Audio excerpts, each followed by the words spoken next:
اعوذ باللہ من الشیطان الرجیم، پناہ مانگتا ہوں میں اللہ کی شیطان مردود سے۔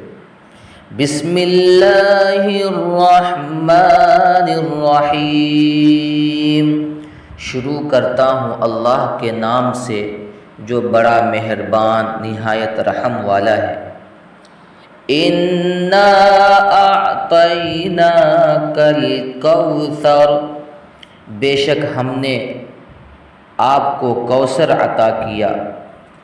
فَصَلِّ لِرَبِّكَ وَانْحَرْ، پس آپ اپنے رب کے لیے نماز پڑھیں اور قربانی کریں۔ إِنَّ شَانِئَكَ هُوَ الْأَبْتَرُ، بے شک آپ کا دشمن ہی کٹا ہوا ہے۔ یہ سورہ کوثر ہے، قرآن کی سب سے چھوٹی سورت۔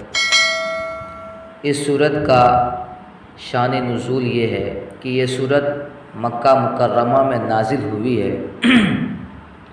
نبی کریم صلی اللہ علیہ وسلم کے صاحبزادے انتقال کر گئے تو قریش کے کچھ کفار مثلاً عاص بن وائل نے مذاق اڑایا اور کہا محمد صلی اللہ علیہ وسلم کی نسل ختم ہو گئی، اب ان کا کوئی نام لینے والا نہیں رہے گا۔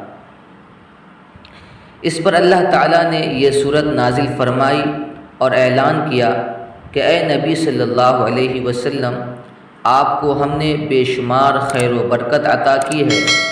جو آپ کو ابتر کٹا ہوا کہتا ہے، دراصل وہی کٹا ہوا ہے۔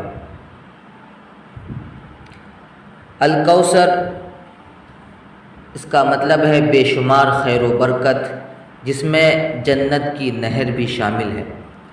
اللہ تعالیٰ نے نبی صلی اللہ علیہ وسلم کو تسلی دی کہ دشمنوں کی باتوں پر غم نہ کریں، آپ کو عزت اور خیر کثیر ملی ہے۔ شکر کا طریقہ یہ ہے کہ نماز اور قربانی کے ذریعے اللہ کی عبادت کی جائے۔ جو دشمن نبی صلی اللہ علیہ وسلم کو طعنہ دیتے ہیں، حقیقت میں وہی رسوا اور نام و نشان سے مٹ جانے والے ہیں۔ اس صورت کے اندر ہمیں سبق یہ ہے کہ اللہ کی دی ہوئی نعمتوں کا شکر ادا کرنے کا بہترین طریقہ عبادت ہے۔